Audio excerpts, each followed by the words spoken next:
बिस्मिल्लाहिर्रहमानिर्रहीम। बहुत बहुत शुक्रिया आप सभी का ज्वाइन करने के लिए। मैं आसिफ रशीद आपके साथ। होप सो ठीक ठाक खैर वाफियत से होंगे, जहां जिस हाल में होंगे खुश होंगे।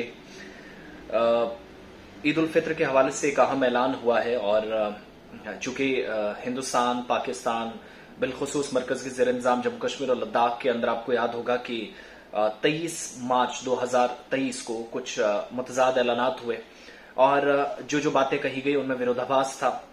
अलग अलग चीजें थी, बयान अलग अलग तरीके से, चाहे वो उलमा हो या इमाम मसाजिद हो या वो तमाम लोग जो जिम्मेदारान हैं, वक्फ से जुड़े हुए लोग हों, मुफ्तियान इकराम हों, उन तमाम की बातें जिस तरीके से सामने आई थी। तो फिर जिस तरीके से शदीद रद्दअमल का इजहार सोशल मीडिया सारिफीन ने किया, उनकी वीडियोज पर, उनके बयानात पर, उनके जो ऐलानात उस वक्त थे जो मुतज़ाद बज़ाहिर लग रहे थे, तो फिर उसके बाद बीच में कुछ ऐलान हुए। मुशावरत उलमाए दीन की जानिब से की गई, श्रीनगर के अंदर का अहम इजलास हुआ, जम्मू में हुआ, राजौरी के अंदर इजलास हुआ। बहरहाल उलमाए दीन का जो फैसला था उसके मुताबिक हमें चलना था और चलना भी चाहिए, तनकीद से बचना होगा। तो सऊदी अरब से एक अहम ऐलान हुआ है और माहिर फल्कियात, जिस इदारे को जिम्मेदारी होती है कि वो चांद देखे, चांद नजर आने या ना आने का ऐलान जिस इदारे की तरफ से, जिस इंस्टीट्यूशन की तरफ से या जिस शोबे की तरफ से किया जाता है, वो फल्कियात का इदारा है। और जो माहिरीन फल्कियात है, जो एक्सपर्ट्स हैं, वो चांद देखने का काम करते हैं। लेकिन जो आज बयान आया और जो सरबराह है फल्कियाती मरकज के सऊदी अरब के रियाद से, सऊदी अरब से उन्होंने ऐलान किया कि 22 अप्रैल को ईद मनाई जाएगी, ईद उल फित्र, यानी 90% से ज्यादा जो इम्कानात हैं या चांसेस हैं, वो ईद उल फित्र जो है 22 अप्रैल को होगी सऊदी अरब के अंदर। और सरबराह फल्कियाती मरकज जिन्होंने ये वजाहत करते हुए कहा है कि ईद का चांद नजर आने का इम्कान जुमे को कम है, पहली बात, जुमे रात को माफ कीजिएगा, तो इसलिए जुमे को शायद ईद ना हो और एक और अलविदा जुमा पढ़ना पड़े। जो पिछला जुमा पढ़ा गया, गुज़िश्ता जुमे को भी अलविदा कहा गया, लेकिन शायद एक और हो। और सरबराह जो फल्कियाती मरकज हैं उनने ये भी कहा कि फल्की हिसाब से जो उनकी आरा है या उनकी तहकीकात है या तख्लीक है या उनके हकाइक पर मबनी रिपोर्ट्स हैं, वो बताती हैं कि 22 अप्रैल को ईद उल फित्र होगी। और दूसरी तरफ सऊदी अरब का जो सुप्रीम कोर्ट है उसका भी अपना मामला है, क्योंकि शरहन कुछ चीजें देखनी होती है और सुप्रीम कोर्ट वहां पर छोटी जो मकामी सतह पर अदालतें हैं, वहां जो शवाहिद इकट्ठे किए जाते हैं उनको जमा करने के बाद एक डिटेल रिपोर्ट तैयार की जाती है। तो सुप्रीम कोर्ट जो है या अदालत उज़्मा जो वहां की है, सबसे बड़ा सिविल कोर्ट है सऊदी अरब का, ममलिकत का, उसने शहरियों से अपील की है कि वो जुमेरात को भी आप ईद का चांद नजर आएगा या नहीं, इसको देखने का भी। और अगर कोई नजर आता है, किसी को कोई देखता है, पहले तो चांद देखे जुमेरात को, अगर नजर आता है तो जो मकामी अदालत है उसको फौरी तौर पर शवाहिद के तौर पर वहां अपना नाम, अंदराज और बाकी सारी चीजें कराएं, यानी हवा में बातें नहीं होनी चाहिए।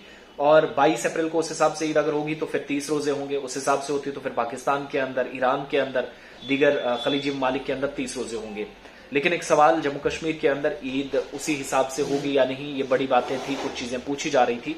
तो इसमें एक चीज हमें याद रखनी होगी, क्योंकि अगर जुमे को ईद होती है तो फिर 29 रोजे हुए और उस हिसाब से जिन्होंने एक दिन बाद में रखा, 24 मार्च को रखा, उनके 28 ही होंगे, तो 29 यानी एक रोजा खाया गया। और कुछ उलमा की जानिब से फैसला जब किया गया था, जब मुशावरत हुई थी, तो कहा गया था कि इसी हिसाब से 17 तारीख को शब कद्र, फिर 18 को, क्योंकि 18 आज यहाँ हिंदुस्तान के बाकी हिस्सों में, जम्मू कश्मीर में जब हमने देखा वहां एक दिन पहले हुई।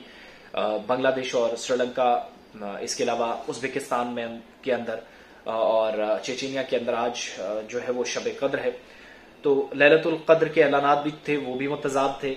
और जब ये तजाद देखा गया तो उलमा ने भी मुशावरत करके बहुत सारी चीजें क्लैरिफाई करने की कोशिश की। लेकिन सऊदी अरब से जो ऐलान हुआ, मुतवक्के तौर पर या जो चीजें जो इम्कानात जाहिर हो रहे हैं, उससे ही लग रहा है कि अब उस हिसाब से जम्मू कश्मीर के अंदर भी ईद होगी, तो 30 रोजे मुकम्मल होने के बाद ईद तो होगी। लेकिन कुछ लोगों का अगर रोजा जो इसमें कजा हुआ है, छोड़ा है, कुछ लोगों ने तोड़ दिया था 23 मार्च को रखने के बाद, कहा कि चांद ही नजर नहीं आया, क्योंकि चांद नजर नहीं आया था। ये हमने पाकिस्तान के अंदर भी जो 90% से ज्यादा जो शवाहिद मिले, उन्होंने कहा कि हमें चांद नहीं देखा।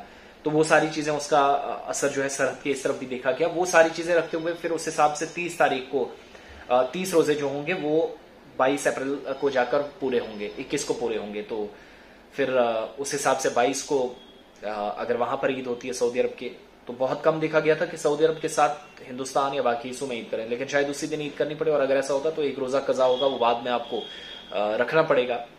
बहरहाल उलमा इकराम की जानिब से इस पर पहले भी वजाहत की जा चुकी है, होप्सो की चीजें और भी क्लैरिफाई हों। लेकिन चंद सोशल मीडिया सार्फिन उलमा को जिस तरीके से मनफी प्रोपेगेंडा के तहत हदफ तनकीद बना रहे हैं, वो कतई ना बर्दाश्त कोई करेगा और ना उसको ना कोई शरीयत में जगह है और ना किसी इस तरीके से एक जिम्मेदार शहरी होने के नाते, जिम्मेदार नागरिक होने के नाते जो हम सबके फराइज हैं, जिम्मेदारियां हैं, वो बिल्कुल भी हमें शोभा नहीं देता कि आप इस तरीके से जो गैर मुनासिब कलमात हैं उनका अल्फाज करें या उनका इंतखाब करें उलमा के लिए। तो उलमा जो कहेंगे उस हिसाब से चले। आज लैलतुल क़द्र है, कुछ हिस्सों में मनाई गई, कुछ हिस्सों में मनाई जा रही है और सऊदी अरब ने जो ऐलान कर दिया उस हिसाब से भी चीजें बहुत सारी क्लैरिफाई करने की कोशिश होगी। बहरहाल होप्सो सब चीजें ठीक रहें और इन सब चीजों से हटकर एक दूसरे को दरगुजर करें। जितनी चीजें हुई हैं, जिसमें शायद जो हमने 23 और 24 को जो किया है सोशल मीडिया पर, जितनी गालियां बकी हैं उलमाए दीन को, उससे शायद मुझे नहीं लगता कि निजात उससे मिल पाएगी। जो हमने जो कृत्य किए हैं, जो कारनामा किया है, वो इतना घिनौना था, इस तरह की कलमात। और मैं जाती तौर बात करूं तो मेरे पास 22 से 24 सोशल मीडिया की जो पोस्ट हैं वो इस वक्त मौजूद हैं और जरूरत पड़ने पर मैं दिखा भी सकता हूं। वो सिर्फ मैंने इसलिए रखे हैं और पोस्टें हैं कि जहां उलमा को गलत तरीके से घसीटा गया और उनकी माँ बहन, या यूं कह लीजिए कि उनके माता पिता, या यूं कह लीजिए कि उनके करीबी रिश्तेदारों को इस तरीके से गाली गलौज करके घसीटा गया। ये कहाँ का दीन है, कैसा दीन है, किसने ये सिखाया, कौन इजाजत देता। फिर सोशल मीडिया पर चंद ठेकेदार इस तरीके के भी आए जिन्होंने उलमा का नाम ले लेकर उनका जो है ये कहा कि इन्होंने गलत किया है। भाई साहब, जिन लोगों को वजू के 4 फराइज मालूम नहीं, जिनको नमाज का पता ही नहीं, जो सिर्फ जुमे मस्जिदों में नजर आते हैं, वो तमाम लोग इस तरह का तबसरा करें, कमेंट्स करें, ये बिल्कुल भी सही नहीं है और गैर मुनासिब ये तरीका है। दूसरा, सही तरीका इख्तियार करें, उलमा दीन जो कहें वो हमारे सर का ताज है, इज्जत करें, उनकी इज्जत अफजाई करें। कहीं थोड़ा बहुत उतार चढ़ाव देखा जा सकता है, दीन के मामले में वो हमसे बेहतर जानते हैं, तो कुछ मामला उन पर छोड़े जाए। लेकिन यह है कि जहां पर गलतियां कोताहियां होती हैं वहां दरगुजर करने का भी, मुआफी का भी एक रास्ता होता है। लेकिन अब सीधे तौर पर अपनी कहानियां आपने बनाकर, और 22 से 25 स्क्रीनशॉट ऐसे हैं खुदा की कसम जो बर्दाश्त करने के लायक नहीं है। जरूरत पड़ी तो मैं आपको बता दूंगा। बहरहाल मकसद सिर्फ ये था बताने का कि यही वो मामला 23-24 को, जिसके बाद हमने देखा कि ये सारी चीजें, अब ये जो डिटेल स्टेटमेंट है ये फल्कियाती इदारा जो है उसके सरबराह सऊदी अरब से रियाज से जारी कर दिया गया है। आप इस पर कमेंट कर सकते हैं, अच्छी अच्छी बातें लिखिएगा और हम सबको अपनी दुआओं का हिस्सा जरूर बनाइएगा। आज शब कद्र है तो बाद में जरूर हम लाइव आने की कोशिश करेंगे गुलिस्तान के प्लेटफॉर्म से भी, और साथ साथ मैं भी कोशिश करूंगा अपने यूट्यूब के चैनल के जरिए आप लोगों के साथ कनेक्ट कर पाऊं और बराह रास्त कुछ तस्वीरें देख पाएं। अपनी खास दुआओं का हिस्सा उस वक्त हमें जरूर बनाइएगा जब आपके हाथ अल्लाह रब्बुल इज्जत की पाक फिजा में, बारगाह में बुलंद हो।